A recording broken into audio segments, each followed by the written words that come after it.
Al presidente del gobierno le pediría más dinero para hacer nuestras películas. Nuestras películas necesitan dinero. El apoyo en este tipo de galas está muy bien, pero para que sigan existiendo los Goya, para que siga existiendo el cine español, necesitamos dinero. Necesitamos dinero público. Dinero público para nuestras películas. Eso es lo que le pediría. José, ¿eh? Hola, hola, Juan. Hola, ¿qué tal, Juan? ¿Cómo va lo de la subvención para el canal de YouTube? Eh, bueno, pues nos están poniendo muchas facilidades. Todo rampas, ¿no?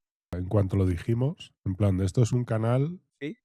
de un hombre que además dice un poco lo que quiere y se atreve a meterse con el poder.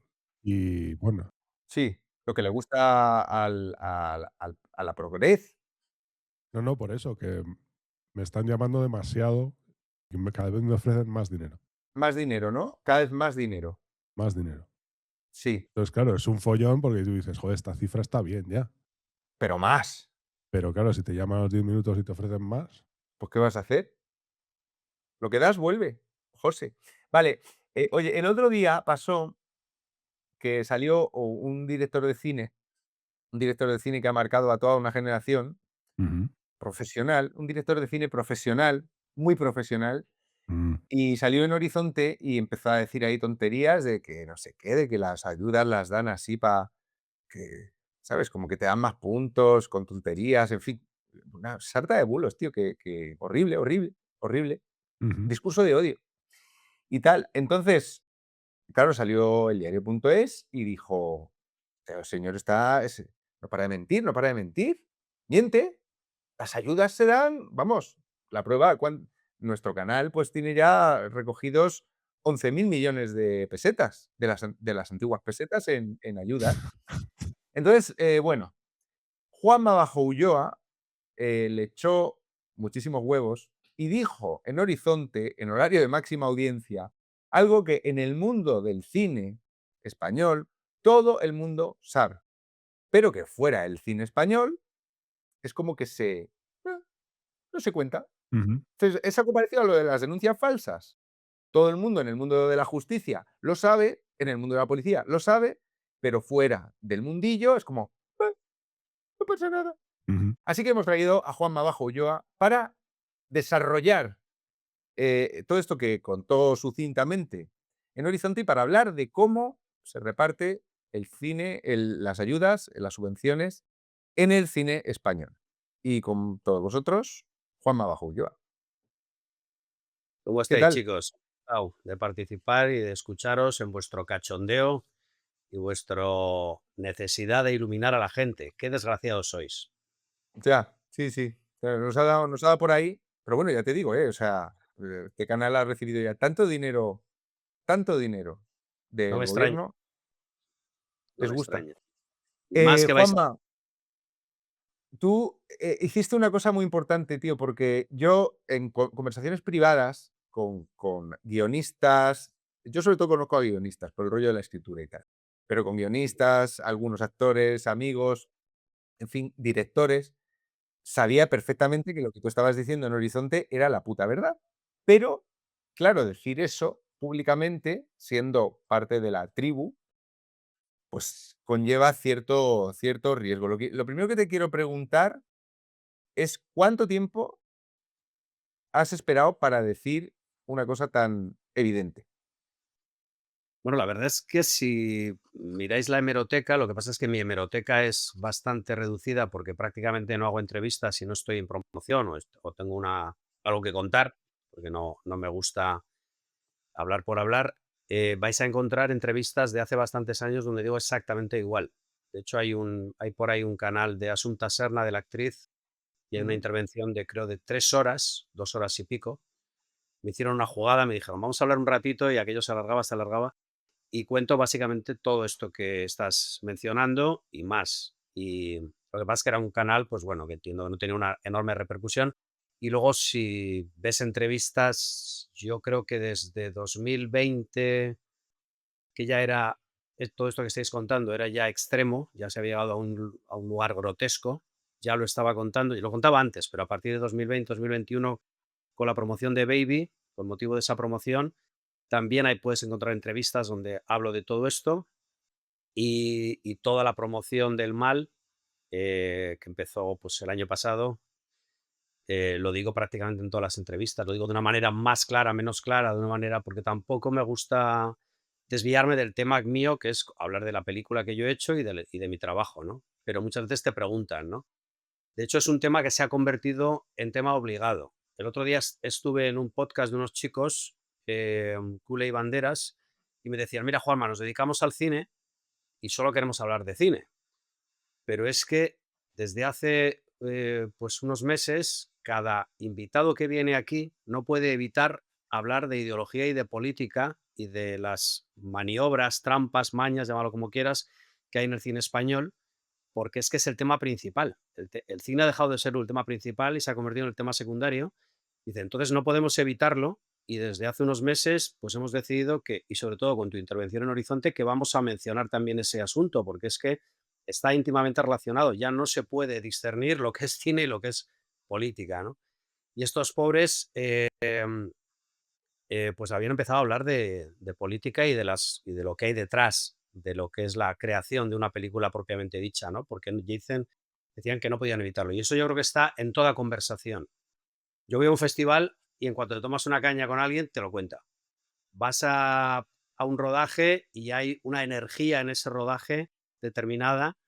Por un lado, si es un rodaje de una gran plataforma, no sé si lo sabéis también, a veces hacen clases de adoctrinamiento para ver cómo tratar a tus compañeras. Hay una plataforma que, por ejemplo, indica que más de 7 segundos de mirar a una compañera es acoso. Te paran, el proceso de creación de la película, te llevan a una sala y te adoctrinan durante una hora. Una persona que viene, una profesional que viene a adoctrinarte sobre cómo has de tratar a tus compañeras y qué es acoso, qué no lo es, etcétera, ¿no? Entonces, todo eso ya está absolutamente asumido, que yo creo que lo más terrorífico de todo esto que estamos hablando no es tanto la presión del sistema para controlar todo el relato y para premiar a aquellos que difunden la propaganda del régimen, sino la asunción de parte de los profesionales absolutamente mansa y absolutamente sumisa de toda esta locura. Porque es que nadie dice nada, no es el elefante en la habitación que dicen los americanos, ¿no? ¿Cómo es el proceso para que una película reciba una subvención y se pueda rodar? A ver, el cine, esto la gente tiene que entender cómo funciona el proceso de financiación. La película media española, que va fluctuando cada año, perdonar, es que ando con un resfriado todavía y estoy saliendo de él.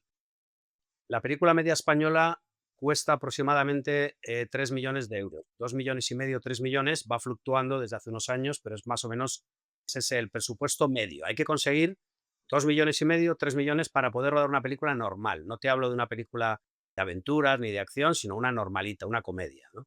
Ujú. Conseguir este dinero se suele obtener de la siguiente forma. Primero, vendes los derechos de emisión de tu película, la película se va a poner en los cines y se va a poner en las televisiones. Entonces se lo vendes a las televisiones, es una venta. Ujú. Esta venta se puede hacer a plataformas o se puede hacer a las televisiones públicas o a las privadas. Con esa cantidad que te han pagado de los derechos de emisión, tienes como parte de la película, entonces el resto se suele conseguir por medio de subvenciones.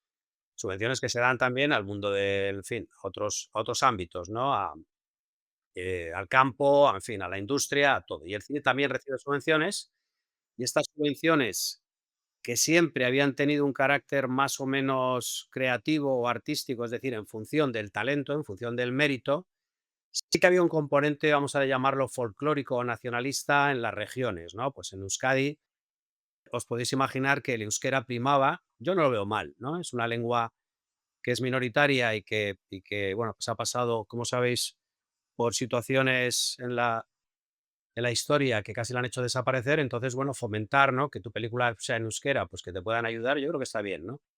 Pero se fomentaba también un poco ese folclorismo, ese nacionalismo, que tu película fuera de alguna forma o tuviera una impronta política, ¿no? Ujú. Pero eso fue en los 80. A partir de los 90 y sobre todo de los 2000 se introduce este componente ideológico del que yo hablaba en Horizonte, que es que básicamente de los puntos que te dan para obtener esa subvención, Esos puntos se dividen en dos. Imagínate que son 100 puntos en total. 50 de ellos están relacionados con el guión, con que tú tengas una estructura para poder hacer esa película y demás. Y otros 50 son cuestiones más objetivas de quién es el equipo, cómo formas el equipo y demás. Para que te dé subvención al guión, resulta que se introducen cuestiones ideológicas, sobre todo de género, de ideología de género. Es decir, no puede haber roles de género, lo que ellos llaman roles de género, es decir, una mujer no puede aparecer haciendo la comida, fregando, tal, porque les molesta y entonces eso te va a quitar puntos. Lo que hacen es poner en el texto, ya te digo que va cambiando por los años, es decir, no sé ahora en el 26 cómo va a ser la normativa, en el 23 de una manera, en el 22 de otra, pero siempre en esta línea de que no hubiera roles de género. Eso Ujú. ya te quita puntos si tu película no está en esa línea y pasamos a la segunda, que ya es la de lo que es la objetividad de que tu equipo se forme de una manera determinada. Y ahí entramos también en esta segunda fase también de ideología, que es que si eres mujer, si el director es mujer, el guionista es mujer, el productor ejecutivo es mujer, la directora de fotografía, el jefe de sonido y el director de arte, si no me equivoco, también el músico creo que son estos 8 o 10 cargos. Si son esos jefes de equipo mujer, suman puntos. Pero es que puedes sumar una cantidad de puntos de 8, 10, 12 puntos. Es decir, Mm. marca la diferencia absolutamente. Si mi película está compuesta por hombres, las posibilidades de que tenga una subvención, porque a veces ganas la subvención por una décima. O sea, yo a Ya. veces me he quedado fuera porque mi película tenía 72,4 y la siguiente tenía 72,5 y él ha recibido 400.000 euros y yo me he quedado fuera y no he hecho la película. Entonces, imaginaos en una categoría en la cual una décima marca la diferencia, imaginaos lo que son 10, 12, 8 puntos. Es una barbaridad, ¿no? No te dan esos puntos ni aun habiendo vendido tu película a una televisión o con un currículum como el que puedo tener yo o el que puede tener un realizador que lleva toda una carrera, ¿no? Te dan 3 Ujú. puntos, 4, depende, ¿no? Depende. También hay que discernir entre subvenciones nacionales del ICA, Ministerio de Cultura, y regionales, ¿no? Varían un poco, pero básicamente este modelo se aplica a cada una de estas subvenciones, de hecho algunas se las copian, ¿no? Con lo cual, de las dos subvenciones que hay que explicar también esto, hay subvenciones generales y subvenciones selectivas. Las generales, en el ICA, en el Ministerio de Cultura. Las Ujú. generales, para acceder a ellas, tu productora tiene que cumplir una serie de requisitos que es muy difícil cumplir. Y uno de Ujú. ellos es que es el 35% del presupuesto de la película ya confirmado, lo tienes que tener en la mano ya. De 3 millones tienes que tener más de 1 millón y pico, eso es Ujú. este año, o sea, hace 3 años como era, creo que era peor. Tú imagínate una productora como la mía, que hacemos una película, no sé, cada 5 años, o una productora independiente normal, ¿de dónde saca 1.300.000 euros para presentarse siquiera a las generales? Es decir, quedas absolutamente fuera. Solo te quedan las selectivas, que son para películas de presupuestos un poquito menores, donde podría entrar una película de autor, el tipo de cine que yo hago habitualmente, cine independiente de autor, y en estas selectivas es donde entra toda esta parafernalia ideológica, con lo cual las posibilidades de competir con cualquier mujer, pero no te digo una profesional, lo decía el otro día en Horizonte, con tu amiga, la que corta el pescado en la pescadería, la pones de directora, de guionista y de productora ejecutiva y tiene el triple de puntos que yo pueda conseguir, ¿no? Con lo Ujú. cual se ha convertido en una locura, ¿no? Pero esto, paradójicamente, lo decía el otro día Alberto Olmos en su podcast, y es una conversación que yo también he tenido con gente del cine. Por ejemplo, un amigo guionista catalán me decía: estamos esperando a que se libere la agenda de una directora de fotografía que, como hay muy pocas, la contrata todo el mundo, porque no hay muchas más. Y entonces, claro, no podemos presentar el proyecto hasta que esta tía nos dé pista. Dice, pero es que luego, como tiene tanto curro, ella tampoco va a trabajar, es a título nominativo. O sea que Mm. lo que está fomentando el sistema es como una especie de estafa. Sí, bueno, se ha creado un mercado negro, que es lo que tú estás mencionando, y se ha creado un fraude asumido por todo el mecanismo de la industria o pseudoindustria, nunca la he considerado una industria, del cine. En el caso, por ejemplo, de la directora de fotografía, que hay muy pocas, es porque es un trabajo, yo creo, que tiene mucho que ver con la eh, o la capacidad espacial, que suele ser más masculina que femenina. Por ejemplo, los colores se les dan mejor a las mujeres, la dialéctica también, manejan más palabras, los hombres, por ejemplo, los espacios, entonces hay más directores de foto hombres. Vale, esto no lo admiten. No admiten que hay una cuestión biológica. Dicen que es, no sé, fascismo, que no les dejamos trabajar, en fin, una cosa muy loca, ¿no? De hecho, antes nunca mirabas si alguien era mujer o hombre, simplemente contratabas a los mejores por su mérito, ¿no? Pero en directores de fotografía es más difícil engañar, porque claro, tiene que estar en rodaje esa directora de fotografía, con lo cual, como tú dices, se la pelean a esta mujer y está trabajando todo el año, ¿no? Y otros directores de fotografía sufren los daños colaterales de que se quedan sin trabajar, ¿no? Con mérito y quizás tanto o más, ¿no? Pero hay otros cargos que no necesitan que les veas la cara. Por ejemplo, el guionista. El guionista no sabes quién ha escrito un guión, con lo cual ahí el fraude es enorme. Literalmente las películas las escriben mujeres o aparecen como que han sido escritos por mujeres cuando no es así, ¿no? Pasa lo mismo con la producción ejecutiva, con las mezclas o con el sonido de la película y con otros cargos donde no estamos viéndoles permanentemente y no hay pruebas de quién lo ha hecho. Para que te hagas una idea, la producción ejecutiva hasta hace no sé cuántos años, voy a decir 10, 8, 6 años, era mayoritariamente masculina y había, pues no lo sé, el 80% o el 90% eran hombres y había algunas mujeres. Sobre todo ellas estaban más en dirección de producción más que, o en jefatura de producción más que en producción ejecutiva, que es el tipo que busca el dinero, que va a hablar con las televisiones, que va a hablar con un empresario que igual quiere poner una pasta, tal. Este cargo era minoritario, había pocas mujeres en él. Vale, el IKA, y eso es una información que os mandé ahí en un PDF, anuncia hace un par de años, a bombo y platillo, que en el año 2023, no recuerdo el año, 23, 24, por ahí, el número de mujeres que han sido productoras ejecutivas de sus películas es del 89%. Es decir, en prácticamente, no lo sé, 2 años, 3 años de implementar estas leyes, las productoras ejecutivas son todas. Todas las películas la han hecho mujeres productoras ejecutivas. Entonces, ¿qué ocurre? Que si eres hombre y eres productor ejecutivo, estás jodido. No vas a firmar tu película. Es decir, es probable que la hagas tú, pero no la puedes firmar. La va a firmar alguien que nadie sabe qué ha hecho. Entonces hay, pues, muñecos de paja, no sé cómo se llama el concepto, para usarlos para conseguir puntos. Lo mismo pasa, por ejemplo, con el sonido.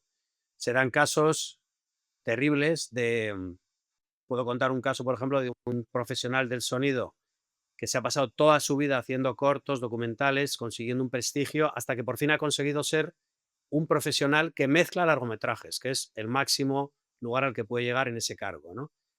Una vez que ha llegado a ese cargo y que ha empezado a firmar largometrajes, con lo cual puede ser nominado al Goya, le reconocen, gana más dinero, tiene más prestigio, ya no firma sus películas. Las firma una becaria que han contratado, porque si las firma él, no vienen las productoras a su empresa a hacer el sonido. Y esto lo podemos multiplicar así por casos y casos y casos. ¿Qué ha creado? Pues ha creado, por un lado, un resentimiento enorme en muchos profesionales. Hay gente que Ujú. está muy enfadada porque no puede firmar su trabajo, porque no puede trabajar, literalmente. Y luego ha creado una situación de desconfianza hacia algunas mujeres que son profesionales, que son buenas y que antes nadie ponía en duda. Y ahora cuando ves que alguien ha firmado una película dices, ¿la ha hecho? ¿No la ha hecho? ¿Es buena? ¿La han contratado por ser mujer? Eso no ocurría antes. Eso ha empezado a ocurrir ahora, ¿no? Y luego una tercera cosa, yo creo que más grave y que no sé si puede haber datos porque es una cosa difícil de demostrar, es toda una generación de cineastas varones perdida. No pueden acceder a las ayudas y sencillamente se han quedado fuera. O sea, yo no hubiera rodado Alas de Mariposa, mi primera película, de haber nacido en los años 90 y haber llegado al cine a los 2000, porque no me hubieran concedido la primera subvención que me dio pie a hacer esa película. Perdonad si me he extendido, pero en fin, es No, un no, no, tema. no, está muy bien que te extiendas y es lo que queremos, que entrar en detalle. Am, claro, esto, en una tú dices que ni lo llamas industria, estoy de acuerdo. Bueno, en una precaria industria, vamos a decir, en un sector precario como el del cine, donde hay gente que depende de que de pronto se ponga el semáforo en verde para tener un año aceptable, o que se ponga en rojo para tener un año de mierda, e irse a casa de sus padres, ¿no? Porque la gente del cine, pese a las galas y todo este rollo, hay una precariedad brutal, ¿no? Enorme. imagino que en un sector así, estos elementos, claro, como estabas sugiriendo, han introducido mal rollo, malos rollos. Pero claro, malos rollos que la gente que los experimenta tiene que ocultar a los demás en cierta medida o Así es. sea, Ya digo que es la conversación, es el elefante en la habitación y es la conversación permanente. Yo voy a festivales o ya digo que no me prodigo especialmente porque eh, mi vida no gira especialmente en torno al cine y hago lo que puedo, pero realmente no estoy muy conectado con la industria, ni con academias, ni con compañeros, ni mis amigos están en la profesión, pero es la conversación permanente. Además, hay una cosa curiosa, que es que te prueban, es decir, empieza la conversación y tantean. Tú también tanteas a ver dónde está esa persona, si está en el lado de los que reciben subvenciones y los privilegiados, de la casta, o realmente esa persona está hasta los huevos, ¿no? Entonces hay un momento en el que descubres que está hasta los huevos y entonces ya empieza a despotricar y empieza a contarte un montón de cosas horribles que le han pasado, cómo se ha quedado fuera, cómo ha estado 3 años haciendo un guión que no ha podido firmar, o que ha firmado otra persona, o una película que se ha caído porque no tiene suficientes mujeres en la jefatura, etcétera. Pero luego esa persona al año siguiente está haciendo un documental con tema de ideología de género para intentar salir adelante y te das cuenta que hay una cobardía enorme, pero también hay un terror. Hay un terror. Entonces la gente acaba participando del sistema por pura supervivencia. O sea, yo llego a ya, compartirlo. Lo que pasa es que no lo aprecio, evidentemente, ni lo quiero asumir, pero realmente entiendo que la gente por sobrevivir, pues acaba haciendo lo que le dicen. claro. Yo he estudiado muchísimo la censura al cine en el tiempo de Franco. Ujú. Tengo aquí una biblioteca entera de libros sobre la censura porque era bastante curioso que durante el franquismo, aunque había una censura, se publicaban muchos libros contra la censura, donde los cineastas contaban cómo hacían trampas, o sea, sobre todo a partir del 68, de la ley de Fraga, empieza a convertirse en un tema de conversación y el público, que era aquel momento en que se iban a cruzar a los Pirineos para ver tetas y todo este rollo, el último tango en París, ¿sabes? Los años 70. eh, pero yo noto una gran diferencia, que es que al mundo del artisteo quedaba muy bien quejarse de la censura, contar cómo le tomaban el pelo a un censor, cómo metían una escena picante para que les cortasen esa y no la siguiente, todos estos truquis que hacían, ¿no? Ajá. A diferencia de en aquel momento, ahora parece que lo que está bien es agachar la cabeza. Sí, es exactamente como lo cuentas. De hecho, yo esto sí que lo he contado y son frases que tengo en entrevistas de hace bastantes años, que me llamaba extraordinariamente la atención cómo durante la época del régimen franquista la censura era un mecanismo, es decir, había un edificio que se dedicaba a ello con unos profesionales o con unos censores o unos funcionarios que veían las películas, las cortaban, también leían los guiones y los censuraban, etcétera. Pero el mecanismo de ingeniería social es tan sofisticado que nos hemos encontrado en 2020 con todo un mecanismo de censura perfectamente engrasado, pero que no existe. Es decir, está de alguna forma eh, Interiorizado. interiorizado en los propios profesionales. O sea, los propios Claro. profesionales lo han asumido, los guionistas se autocensuran, viven en la cárcel mental de la autocensura y los profesionales tienen mucho cuidado de no molestar al régimen. De hecho, es curioso cómo algunos de ellos, yo antes no sé a quién le decía que el creador, el artista del, no sé, de finales del siglo XX y de muchos siglos anteriores, estaba contento de hablar contra los regímenes, es decir, contra el Estado, contra el poder. O sea, reírte del poder es parte de lo que se llama el humor que va de abajo arriba, ¿no? Los de abajo se ríen de los de arriba, ¿no? No al revés, ¿no? Pero curiosamente los artistas, los creadores de hoy en día, o al menos en el cine español y en otras cinematografías, están encantados de pertenecer al sistema. Es decir, su máxima aspiración es servir al régimen, hacer la propaganda del régimen y no salirse del guión, nunca mejor dicho. Y es Mm. una cosa que me parece chocante, ¿no? Mis compañeros están, la mayoría de ellos, felices y aspiran a obtener beneplácito del régimen, ¿no? Entonces yo creo que es una ingeniería muy bien montada y que ha conseguido hacer lo que decía aquella famosa frase de que el diablo ha conseguido creer que no existe, hacer que no existe, ¿no? De esa manera, de alguna forma, está permanentemente ahí, pero no le vemos, no le nombramos y ya es parte de algo asumido, que es lo que te decía al principio de la entrevista, que lo terrorífico para mí no es tanto el mecanismo de censura de los diferentes gobiernos, Mm, sino la asunción por parte de la industria de esa censura y de esa cortapisa, ¿no? Creativa, ¿no? mm. Hay una anécdota, esta me la contó un guionista, de cómo funciona esa censura. Es muy interesante porque, claro, el guionista, por ejemplo, inventa una peli, inventa una historia, escribe el guión, hace el primer borrador y busca una productora que de manera profesional pues se encargue ya de todo esto, de pedir las subvenciones, de comprarle la peli, de todo este rollo, ¿no? Esto es una anécdota real que me contó uno, ¿no? Entonces, en la peli que hizo que no se ha llegado a rodar, e intentaron hacer el truqui de meter mujeres, le pusieron a él una jefa de guión cuando la idea era suya, para adaptar su guión a la corrección política, porque era una película muy gamberra. Bueno, Ajá, este pavo me contó que la primera parte del proceso había una escena en su peli en la que al protagonista le robaban una cámara de fotos en las Ramblas. Y entonces en la rueda de reconocimiento, no sé qué, tal, pues había magrebís. Y que eso en el guión, ya la productora le dijo: "Mira, esto lo vamos a quitar, porque si está esto, no nos van a dar la subvención". Es decir, ahí era como ponerse la venda antes de la herida, conociendo cómo funcionan luego las cosas. Entonces él decía: "Joder, no siento que me estén censurando, siento que me están ayudando a vender mi peli". Y yo pensaba: totalmente. "Joder, pues estamos jodidos si no sientes que te están censurando", porque es Sí, sí. exactamente lo que están haciendo. Qué buena gente que me dice qué poner en mi guión, Claro. ¿no? O sea, No, no, y tuvo que aceptar a una señora, bastante intratable que que acabó haciendo otro guión con el suyo, o sea, y se lo tuvo que comer porque, claro, este tío no podía pagar el alquiler.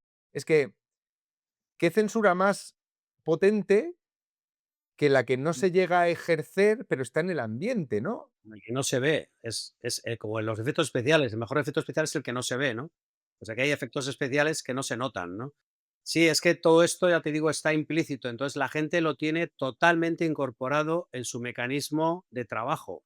Eh, Tú si ves una serie española o una película española, no vas a encontrarte ya nunca más un comisario varón. Los comisarios, la gente que tiene el poder, que somete a los demás, son mujeres.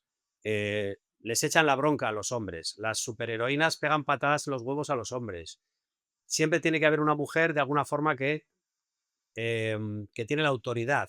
Y eso antes que era una cosa anecdótica, pues se parecía a la vida real, pues hay algunas y otras no, y vas a una comisaría y normalmente pues hay más hombres policías que mujeres. En las series y en las películas ya no es así, ¿no? Lo mismo pasa con el mundo, digamos que los pilares del llamado wokismo están ahí permanentemente, ¿no? La inclusión forzada, la, la supuesta supuesto equilibrio con, pues eso, con gente de otras nacionalidades. Supongo que conocéis las regulaciones de los Oscar que se aplicaron Sí, ya desde hace un par de años, donde para participar en los Oscar y ganar un Oscar a la mejor película tienes que tener una serie de personajes principales racializados, si no, no puedes participar en los Oscar, o sea, literalmente es una imposición creativa, ¿no? Y la gente convive con esto y lo que decías al principio, lo que hablábamos, nadie lo denuncia, ¿no? Es mm, como que denunciarlo es salirse del tiesto e inmediatamente queda señalado, ¿no? mm. Es Eso, Juanma, bueno, termina y que te pregunto una cosa. Sí, bueno, podía empezar a hablar de lo que son los festivales, si quieres lo mencionamos luego, lo que son los festivales y los premios, porque esto que estamos hablando no se queda en las subvenciones, ojalá, es que va a todo el organigrama del cine, desde que escribes, como estás mencionando, hasta que recibes un premio. Por eso, justo te iba a hacer una pregunta en ese sentido. Hay algo que en ese artículo que te llamaba mentiroso sin aportar datos de las mentiras, en un artículo del diario.es que he mencionado, hay un punto, o sea, hay un argumento que sí que me parece bien tirado. Yo también lo pensé viendo los Goya. Digo, bueno, pero es que luego Tardes de Soledad se lleva el Goya al mejor documental y Los Domingos, que no me parece una película wow, que aunque me ha hecho gracia ver a la directora, adaptando su película con declaraciones a eso sí que lo hemos visto todos, ¿no? Tú ves Los Domingos y dices, ¡hostia! Y luego oyes a la directora y dices, pero no sé si he visto la misma peli que ella dice que ha hecho. Pero bueno, más allá de ese baile de salón, es cierto que Los Domingos ha arrasado en los Goya, siendo una película que ha gustado mucho a la derecha, vamos a decir, y que Tardes de Soledad se ha llevado el Goya al mejor documental. ¿Cómo casa una cosa con la otra? Y pasamos a la parte de los festivales. Bien, yo creo que aquí hay que pensar que aunque es omnipresente, todo esto que estamos hablando, no solo no es omnipotente, es decir, te puedes escapar, sino que además a veces hay más de lo que vemos, ¿no? Tú estás contando que a veces incluso el autor, que es muy interesante, ya no solamente su obra tiene un componente ideológico adecuado para el sistema, sino que tu discurso debe serlo. Entonces te ponen el micrófono y tú tienes que cumplir con esa limpieza de sangre ideológica. Tienes que decir lo que esperan de ti. Ya te preguntan incluso cosas. Yo estaba en un coloquio poniendo Alas de mariposa, que es una película del año 91, donde yo hablaba de una niña que es creativa, quiere hacer cosas y que sus padres querían un hijo, en fin, una película simplemente de una familia, es una tragedia, y ya uno de mis compañeros me decía, Juanma, sin duda hiciste una película feminista, ¿verdad? Y yo tenía que retratarme. Y si yo decía que no, de hecho dije, no, no es una película feminista, pero de hecho ya me estaban presionando para que yo dijera que mi película era feminista. Entonces, como dices, de alguna forma tienes que retratarte. Importa no solo la obra que has hecho, cómo la has hecho, que en este caso, alguna que estás mencionando, creo que son películas, eh, no solo, bueno, con las ayudas y demás, que han pasado esos filtros de los que hablamos, sino compuestas por muchas mujeres, por lo tanto ya han pasado ese filtro ideológico, Ujú. sino que los autores tienen que, delante de los medios, modificar su relato para pasar ese filtro y ser aceptados públicamente. Si no, muchas veces no van a recibir esos apoyos y esos votos, ¿no? Pero en cuanto a este artículo, bueno, a ver, hay que entender en primer lugar que los medios, algunos de ellos, tienen intereses y sirven a determinadas hegemonías y a determinados partidos políticos o grupos de poder. Por lo tanto, en la medida en la que un escritor, un periodista, un periódico tiene intereses, su información es especialmente poco creíble, ¿no? Y en cuanto a lo que decía, que me contaste o me han contado un poco, yo es que no leo prácticamente nada de lo que se escribe sobre mí, pero creo que hablaban de la venta a la televisión, había una Sí, calumnia. decía, el artículo básicamente, vamos a hacer un paréntesis, el artículo lo escribe Javier Zurro y el titular es Todas las mentiras de Bajo Ulloa en Horizonte, además su peli también recibió pasta. Hay dos partes. O sea, lo que hace ese artículo, que a mí me parece particularmente deshonesto, porque, bueno, porque es una forma de decir, todo es mentira porque fíjate en este detalle, ¿no? Entonces, ya te Ya, digo, el mejor argumento del artículo y o sea, el mejor argumento es, Los Domingos y Tardes de Soledad se han llevado el Goya, luego hay cosas que se salen o sea, que van en contra, digamos, de la corrección política y que son premiadas. Ese es uno. El otro es, bueno, hacía una Dominen diciendo, mira, a este tío le han dado pasta en Televisión Española y en ETV por esta peli. Pero claro, claro, pero luego dejaba, digamos, una sombra, sobre todo la parte más importante de lo que tú contaste, que es la que ya has contado antes, de qué tiene que pasar con el equipo de una peli, con el guión de una peli, para que se abra el semáforo en verde. Ahí no claro. iba. Simplemente decía, mira, como le anda el Goya y como esta película de Bajo Ulloa recibió 500.000 euros o 400.000 euros de Televisión Española, asunto Claro. zanjado. Es decir, hace de la excepción una regla, que ya hemos visto que no es tal excepción, porque también hay un condicionante ideológico en algunas de esas obras. Y en segundo lugar, pretende ignorar que yo en el minuto 3 de la entrevista con Iker Jiménez en Horizonte explico cómo la película El Mal se ha hecho gracias a que la confianza de Televisión Española, en la anterior película que era Baby, me dio la posibilidad de empezar El Mal porque compraron los derechos de emisión. Es decir, no me dieron ningún dinero ni me regalaron nada. Compraron los derechos y la película será emitida en abierto que es una compra como cuando vas al supermercado y compras 2 kilos de carne para comértelo. Es decir, Sí, es lo que has dicho antes, que es el paso previo. O sea, que es una prestación económica de algo que tú entregas una copia de la película para que se emita X veces durante X años y para que las televisiones, en concreto Televisión Española o ETV, vendan tu película y obtengan también un beneficio y a cambio te la compran, te dan una cantidad. Eso yo lo dije en el minuto 3, con lo cual, en fin, es ya, una manipulación de una realidad, ¿no? Que en ningún momento niego. Y de hecho, las propias subvenciones, yo soy un creador y tengo derecho a subvención, igual que tiene el campo derecho a subvenciones. Yo no estoy denunciando las subvenciones al cine. De hecho, digo, qué bien que un creador que hace una obra que es difícil artísticamente, porque es probable que no sea muy comercial, pueda tener el apoyo del sistema para poder realizar su obra y crear algo artísticamente interesante para la cultura de ese país. Bien, yo no digo eso, ojalá fuera así. Lo que digo es que esa independencia creativa que yo quiero tener resulta que es una absoluta eh, mentira, porque tú tienes que estar muy cerca de la ideología del régimen para recibir esa subvención. Al final lo que haces es propaganda del régimen, no tu propia creación personal, ¿no? Está tan supeditada por esas reglas que hemos dicho de ayudas a lo que es, pues bueno, la ideología imperante, que realmente la subvención no se da a la creación, sino se da a la sumisión creativa, ¿no? Entonces, eso es lo que yo denuncio y lo que creo que es lamentable, ¿no? Y como decíamos antes, todo este ámbito cinematográfico, no solamente de financiación, se hace muy complicado cuando tienes, digamos, una pretensión de independencia creativa, sino que empieza en la escritura del guión, como hemos hablado antes, continúa en la financiación, continúa en la promoción, también lo hemos hablado, como cuando vendes tu película tienes que de alguna forma explicar que tu película es muy guay y está a favor de lo bueno en contra de lo malo, como has comentado tú que ocurría con estas creadoras en los Goya.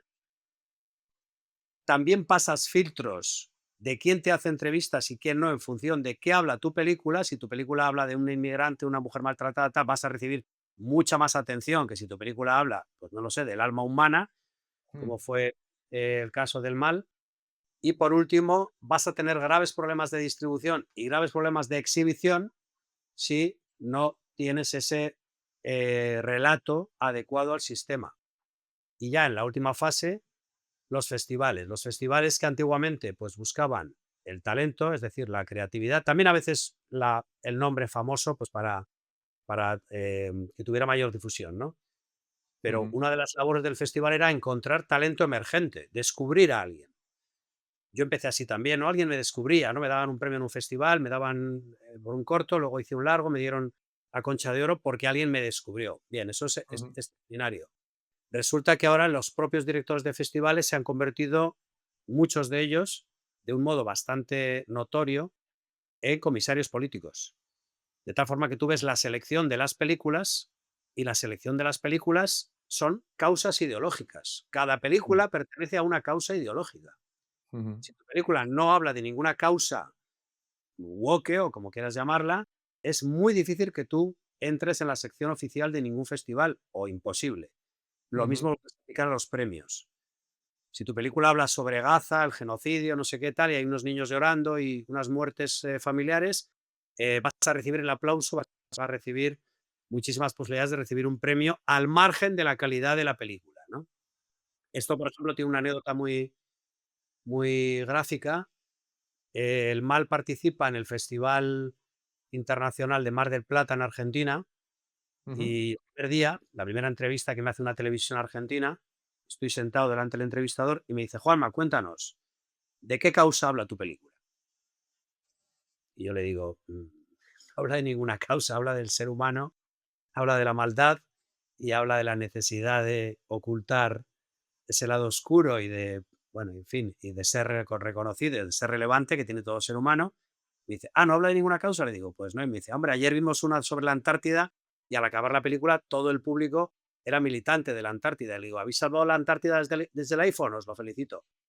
Entonces, realmente, el tipo daba por hecho ya que todas las películas de la sección oficial, que creo que eran todas menos la mía, pertenecían a algún tipo de causa de una minoría. Tienes que meter una minoría en tu película, que lo denunciaba también, me parece, ayer o antes de ayer, Carra Alejalde, Mm, para que sea correcta, ¿no? Para que sea aceptable tanto por esa financiación como por esas televisiones, como por esos festivales, ya no te digo para ganar un premio. Con lo cual, pues lo mismo que explicaba en Horizonte, el talento, el mérito ha quedado en un segundísimo plano, ¿no? ya.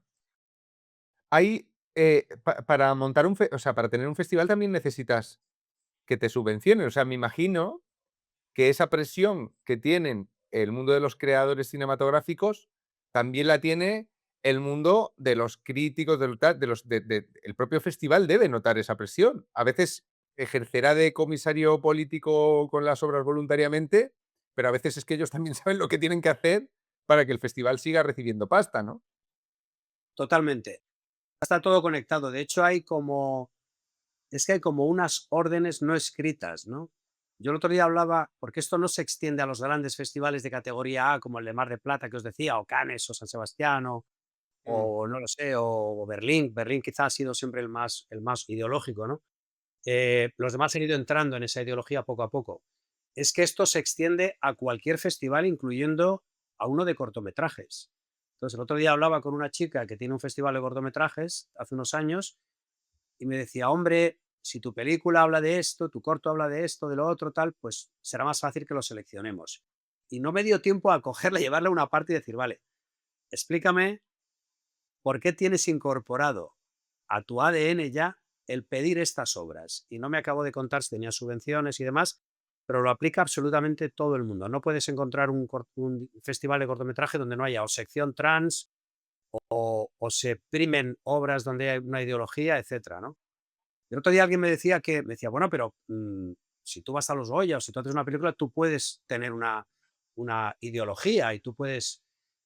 Y yo lo que le decía es que la independencia creativa no es no tener ideología, es no servir a la ideología del régimen, que es muy diferente. Yo tengo la mía, pero yo no voy a servir a esa ideología y mucho menos una ideología impuesta, ¿no? O sea, yo no soy ningún héroe se produce sus películas. A mí lo que me gustaría es que me produjeran mis películas. Pero ¿qué ocurre? La mayoría de los productores profesionales hacen películas al servicio del sistema porque no se quieren quedar sin esa subvención. Por lo tanto, a mm. mí no me queda más remedio que convertirme en productor, hipotecar mi casa y hacer algo que no sé hacer, que es producir películas.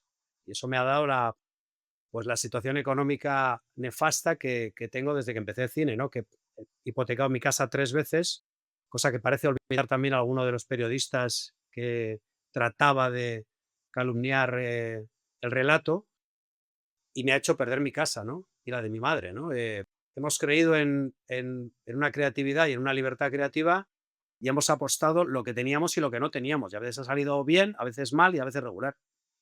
Mm.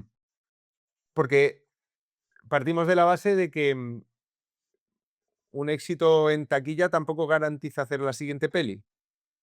Para nada, para nada. Yo digamos que siempre he estado en esta situación un poco de hereje, ¿no?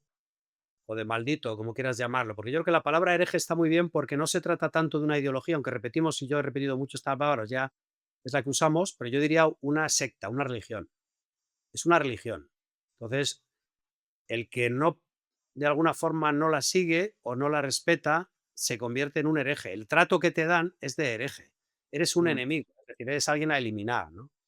Te voy a, Pero- te voy a leer, te voy a Ujú. leer lo que mejor, o sea, lo que mejor explica esto que estás diciendo es que lo escribió Alfonso J. Usía, el hijo de Usía, Alfonso, Ah, en un mm, artículo que lo explicaba con mucha. Porque, claro, como es tan sutil, porque decimos hereje, secta, censura, sí, pero como todo, como es demasiado tácito para ser descrito como algo tiránico, porque la tiranía está dentro de nosotros, ¿no? Entonces, mira qué bien lo explicaba Usier, te lo lanzo ajá, como reflexión para ver cómo lo recoges. Dice, mientras tanto, él se refería a la escritura, pero vale para el cine. Mientras tanto, otros escriben con más riesgo, más ambición o más belleza, pero sin la etiqueta adecuada. se les concede una reseña tibia, un premio lateral, una tolerancia con el ceño fruncido. No se les niega la palabra, no se les castiga, se les niega el entusiasmo, que es lo único que de verdad consagra. Los premios literarios funcionan como sacramentos civiles, no premian libros, absuelven trayectorias. Así se construye el mapa cultural español. Zonas cálidas y zonas frías. ¿No te parece una forma brillante de contar esto que pasa? Es tal cual lo has contado. De hecho, fíjate, el mal ha recibido muy buenas reseñas y hubo un chico, un Aitor Aberasturi, que escribió una que decía que hablaba de las reseñas y lo llamaba incomodidad redactora. Y decía, es curioso ver cómo redactan y de alguna forma es como que le están perdonando la vida. O sea, no acaban de decir las bondades que puede tener la película porque no pertenezco a la élite o no pertenezco a esa casta que mencionábamos al principio. Entonces, había en las plumas, había una incomodidad redactora, como que costaba poner el adjetivo, ¿no? Es como, bueno, tiene cierta elegancia, reconozco que tiene cierta elegancia. ¿Cómo que reconozco? ¿Por qué lo reconoces, no? ¿Qué es eso de decir que reconozco? Mejor, ya solo le faltaba decir, me fastidia decir que la película tiene esto y aquello, ¿no? Y esto lo que acabas de leer me parece sublime porque es tal cual, ¿no? Es como que perteneces a un, bueno, pues a un lugar ya no luminoso, ya no brillante, sino que estás ahí como en la sombra y se te perdona la vida, ¿no? Ya no vas a festivales, ya prácticamente no tienes copias en las salas, te hacen alguna reseña, te hacen alguna entrevista, pero ya no tienes el reportaje, la portada, el premio, ha desaparecido, ¿no?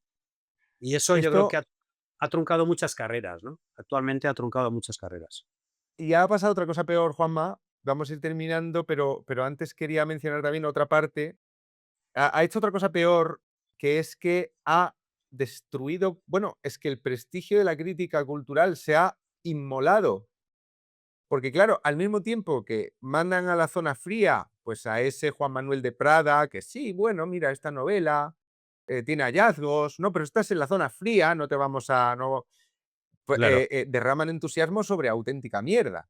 Entonces, claro, luego la gente que se fiaba de lo que ponía en fotogramas, iba a ver no sé qué peli que tenía las 4 estrellas de fotogramas típicas o las 5, pues claro, iba a ver la peli y decía, pero qué cojones, qué mierda es esta. Y lo que ha pasado es que la crítica cultural se ha convertido en una especie de satélite que con una especie de, bueno, como nosotros somos los sacerdotes, nos da igual que la iglesia esté vacía, porque lo que nos Ujú. gusta es ser sacerdotes, ¿no? O sea, se ha Sí, sí. autoinmolado el prestigio del crítico que decía, esta película es una puta mierda, esta película está muy bien. Y tú más o menos conocías su sesgo, pero, o sea, ¿no? Ahora no, ahora es como, esta peli toca decir que está muy bien. Vamos a decir qué entusiasmados estamos, que como a la norcoreana, ¿no? Aplaudimos esta peli y esta, bueno, Exacto. Sí, exacto. Ahí está todo, como digo, no escrito, pero hay que respetar esas reglas no escritas, pero no solamente las iglesias están vacías, los cines están vacíos, ¿no? Es que sí, sí, me muchas refiero a las iglesias como los cines, sí, sí. sí, muchas de esas películas que tienen ese sesgo ideológico tan marcado, literalmente nadie ha ido a verlas, y eso que han tenido un enorme apoyo, ¿no? Un enorme apoyo de los medios y demás, y están todo el día en la televisión, pero no reciben el apoyo, porque yo creo que la gente hace no tanto ha empezado a cansarse, porque ha empezado a darse cuenta.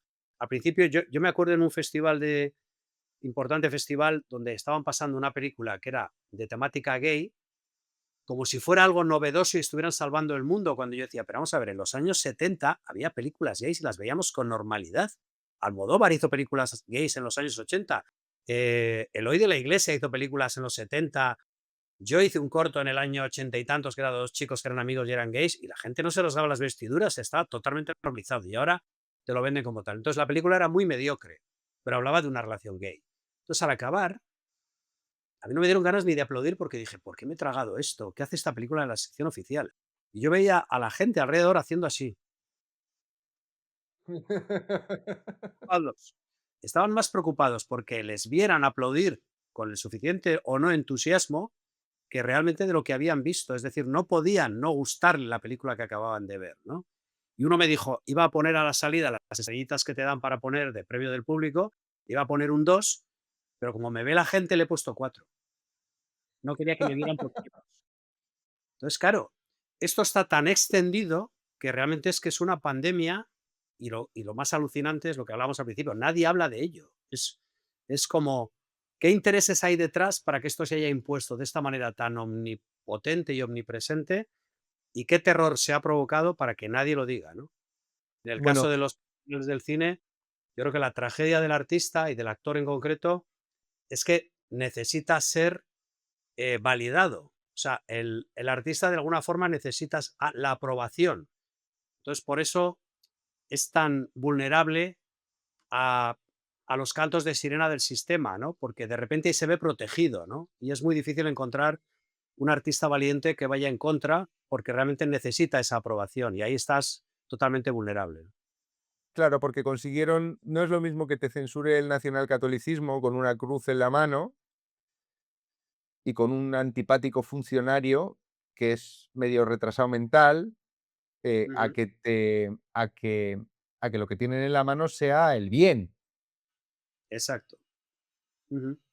Sí, esto además yo creo que Bueno, ahora los creadores, es curioso, yo ya pensaba que los creadores actuales, estos que han ido a los Goya, los cineastas que hacen las películas ahora, que han cultivado un terror durante una década, el terror de ser señalados como no políticamente correctos, ahora van a cultivar un segundo terror, que es que cuando se desmorone la corrección política y se desmorone todo este wokismo que se está desmoronando día a día, se está quitando el velo, de repente ahora van a tener el terror de ser señalados con el dedo porque habían sido parte de esta mentira y de esta censura. Ellos habían sido los inquisidores. Entonces, creo que van a ahora a ponerse a cultivar un segundo miedo, que es el del otro lado, ¿no? La gente, los daños colaterales que hemos sufrido la mayoría, que los vamos a señalar, vamos a decir, habéis sido vosotros, no miréis para otro lado.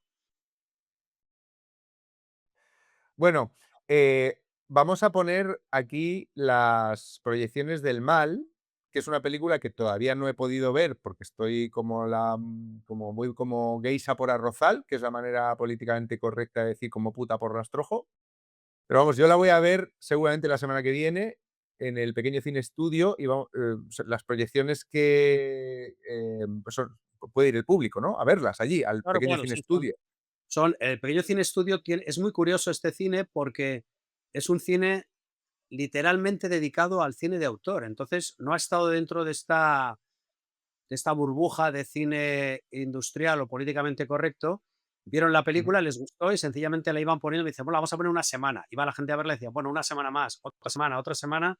Llevamos 2 meses poniéndola una semana y otra semana. Entonces, parece ser que hasta el día 19 todavía está confirmado que hay proyecciones y a partir del día 19 esperamos que siga habiendo porque el público vaya a verla. Pero se está Bueno, pues manteniendo porque el empresario es un cinéfilo.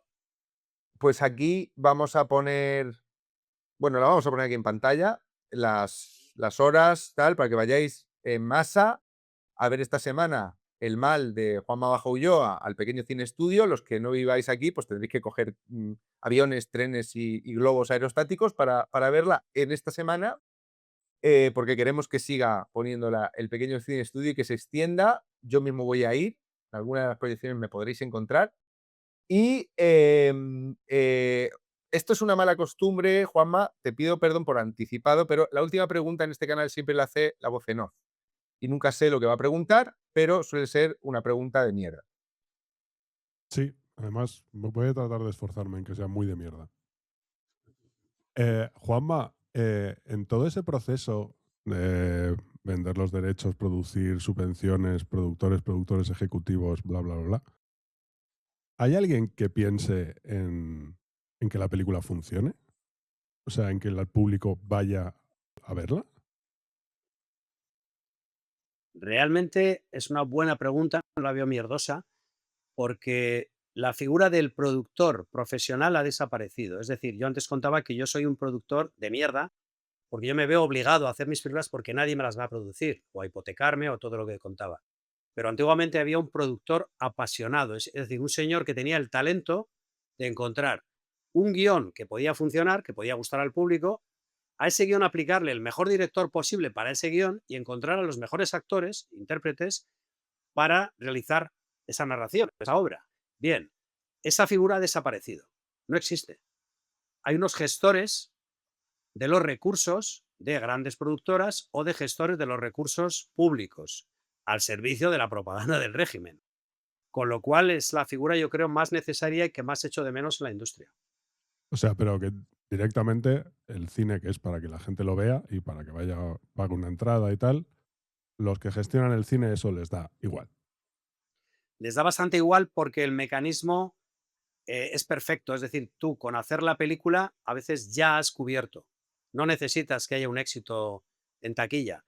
Hay gente que se esfuerza, no sé, Santiago Segura se esfuerza en conseguir un éxito en taquilla y lo consigue, ¿no? Tiene la marca, tiene el mecanismo, lo tiene perfectamente engrasado y él es extraordinariamente genial, ¿no? Con ese mecanismo, pero realmente ya no es necesario. En la medida que no es necesario, porque todo está constituido de ese modo, se podría decir un poco fraudulento, pues ¿para qué vas a esforzarte más y contratar a los mejores si contratando a los adecuados ya cumples, ¿no? Y ya tienes la película.